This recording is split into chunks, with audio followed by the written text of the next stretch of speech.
अस्सलामुअलैकुम। दुआ ज़हरा केस की लेटेस्ट अपडेट्स के साथ पाकिस्तानी न्यूज़ चैनल से आपको खुशामदीद कहती हूँ। आज की सबसे अहम खबर ये है कि जी दुआ ज़हरा को यकदम सामने आना पड़ा है। उसको अदालत के सामने इन लोगों ने पेश किया है और ज़हीर बच निकलने में फिल फौर कामयाब हो गया है। लेकिन ये सब कैसे हुआ, जानने से पहले चैनल को सब्सक्राइब कर लें और बेल आइकन भी प्रेस कर दें ताकि अगली जो अपडेट्स हैं उनसे आप फ़ौरन मुतला हो सकें। अच्छा जी, जैसे कि मैं आपको अपनी गोगा गैंग वाली वीडियो में बता ही चुकी हूँ कि इस सब में ऊपर से नीचे तक जो है ना वो पैसा इन्वॉल्व है। पैसे के थ्रू ये केसेस लड़े गए हैं, पैसे के थ्रू बाहर जाना था और पैसे के थ्रू ही अब ये लोग रुपोश हैं।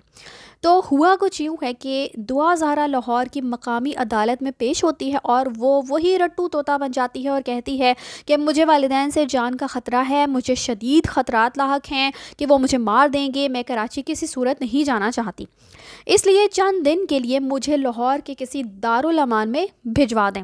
ये सब कुछ वो लाहौर की मुकामी अदालत में जाके जज साहब के सामने बोल देती है। स्क्रीन पे आपको एक एप्लीकेशन, एक लेटर दिखाई दे रहा है जिसमें जान का बहुत ज़्यादा ख़तरा है और जो कुछ दुआ ने कहा है उसका ज़िक्र है।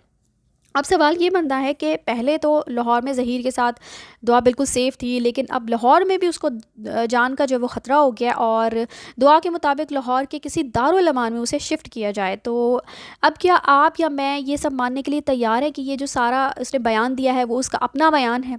कल सारे जो रोना धोना जो ड्रामा हुआ था, वो जो शुरू हुआ था सुबह से, तो उसमें भी कुछ इसी से करीब तर जो है ना वो बातें की गई थी। और अगर आपने मेरी कल वाली वीडियो देखी हो तो पिछले 3 माह से मतलब लाहौर में जान का ख़तरा नहीं था, लेकिन कल के ड्रामों के बाद से अचानक ही ये सब कुछ जो है वो शुरू हो जाता है। इसके अलावा जी दूसरी जो न्यूज़ है वो इस न्यूज़ से लिंक्ड है, ठीक है।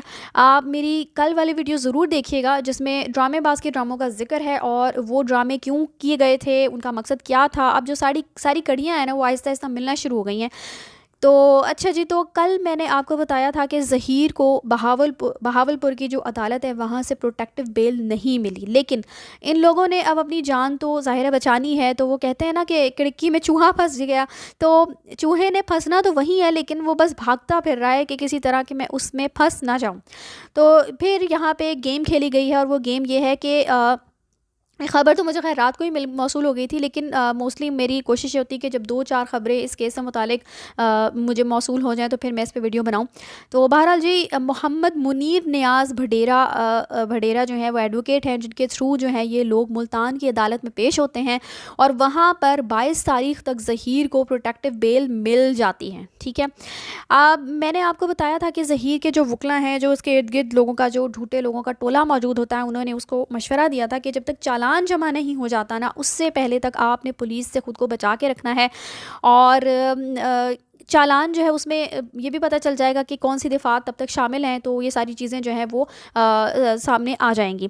खैर, अब प्रोटेक्टिव बेल जो है वो मिल गई है, तो पुलिस जो है वो ज़हीर जो है वो पुलिस मज़ीद उसको 21 तारीख तक गिरफ़्तार नहीं कर सकेगी और इसको 21 से पहले जो है वो अदालत में पेश होना है, सिंध की अदालत में।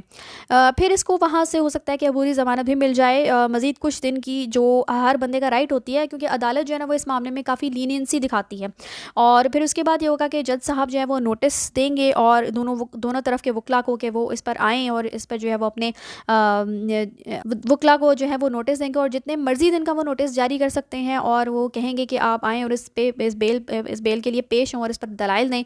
तो वहाँ फिर वही सारा प्रोसेस रिपीट होगा जो मैं पहले भी अपनी वीडियो में एक दफ़ा बता चुकी हूँ कि ज़हीर जो है वो एप्लीकेशन देगा और बाकायदा वहाँ पे समाअत होगी, दोनों तरफ के वकला जो है वो अपने दलाइल पेश करेंगे। फिर जज साहब का जो भी फ़ैसला होगा, हो सकता है कि वो आगे उसको मज़ीद जो है वो ज़मानत मिल जाए और फिर जज साहब का फ़ैसला होगा कि आगे ज़मानत बनती है या नहीं।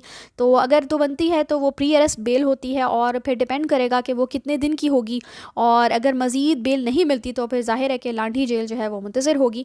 इसके अलावा जी, IU को तब्दील करने की दरख्वास्त मुस्तरद कर दी गई है। शौकत अली शाहानी जो कि इस केस के IU हैं, उनको तब्दील जो करने की दरख्वास्त पहले दायर की गई थी, तो वो जो है वो मुस्तरद हो गई है। जज साहब ने माजरत की है कि ये काम मैं नहीं कर सकता और केस को जो वो दूसरी अदालत में शिफ्ट कर दिया गया है।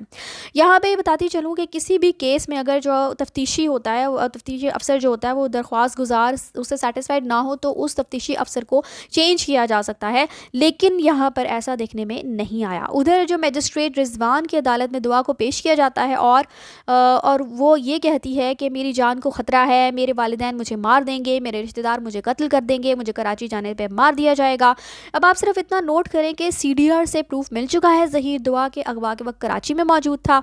इनको अपनी शामत जो है वो बहुत करीब नज़र आ रही है, तो उधर अपनी ज़मानत करवाई है और इधर जो है वो दुआ से बयान दिलवा दिया गया है। सीनियर रिपोर्टर बाबर सलीम ने भी कंफर्म किया है कि दुआ जो है वो पुलिस की तहवील में थी, जो कि ये बात हम आपको पहले ही बता चुके हैं। मज़ीद बरा सिंध की पुलिस जो है वो IU को चेंज नहीं करवाना चाहती और आप ये देखें कि 4 दिनों से दोनों सूबों की, पंजाब और सिंध दोनों सूबों की जो पुलिस है वो लाहौर में मौजूद थी, लेकिन ज़हीर को गिरफ़्तार नहीं किया जाता और सोने पे सुहागा मुल्तान से इसको बेल भी मिल जाती है। और पुलिस कहती है कि अब तो ज़ाहिर है 4 दिन की इसको बेल मिल गई है, तो अब तो हम उसे बिल्कुल भी गिरफ़्तार नहीं कर सकते और केस जो है वो दूसरे जज के पास शिफ्ट हो जाता है। तो अब आप ये सोचिए कि ये सब हो क्या रहा है, यानी इस गैंग को बचाने के लिए क्या क्या गेम्स नहीं खेली जा रही हैं। मैंने आपको पहले भी बताया था कि इस गैंग को जो है वो सियासी सरपरस्ती हासिल है, इसलिए इतनी आसानी से तो ये हाथ में नहीं आएगा और आपके सामने है कि वही कुछ हो रहा है। और सुनने में ये आया है कि पंजाब से एक सियासी शख्सियत जो है उनकी सरपरस्ती इस गैंग को हासिल है, जिसकी तरफ से पैसा फराहम किया जा रहा है। तो इतनी आसानी से तो ये लोग हाथ नहीं आने वाले ना। पीछे बैठी शख्सियत है वो उनकी सारी पोल पट्टियाँ खुल जाएंगी और सब कुछ पता चल जाएगा। ये देखिए कि दुआ आराम से ज़हीर के साथ थी और फिर अचानक से जो है उसे बयान दिलवाया जाता है। अब इनको चूँकि पता चल चुका है कि पुलिस से भागना मुश्किल है, तो इनको पता है, तो दुआ और इनको पता था कि दुआ ज़ाहिरा जो वो सेफ़ हैंड्स में है, तो रोने धोने डाले जाते हैं, ड्रामा शुरू किया जाता है।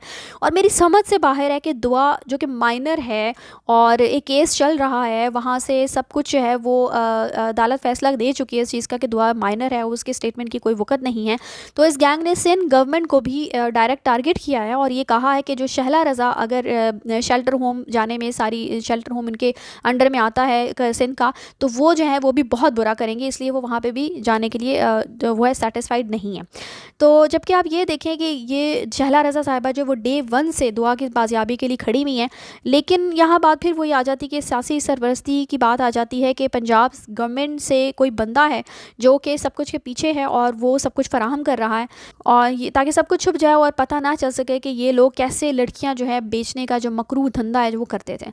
इस गैंग ने एक बार फिर दुआ को गंदा करने की कोशिश की है। और मज़ीद बताती चलूँ कि ये ज़हीर की जो फैमिली है वो दाता दरबार लाहौर के आसपास ही करीब रहाइश पजीर है और अब दुआ जो है वो लाहौर के शेल्टर होम में इसको भेजा जाएगा, जैसा कि उसका कहना है कि 8 से 10 दिन तक वो यहाँ रहना चाहती है। तो इसी के साथ मुझे दीजिए इजाज़त। अगली अपडेट से पहले चैनल को सब्सक्राइब करना मत भूलिएगा। तब तक के लिए अल्लाह हाफ़िज़।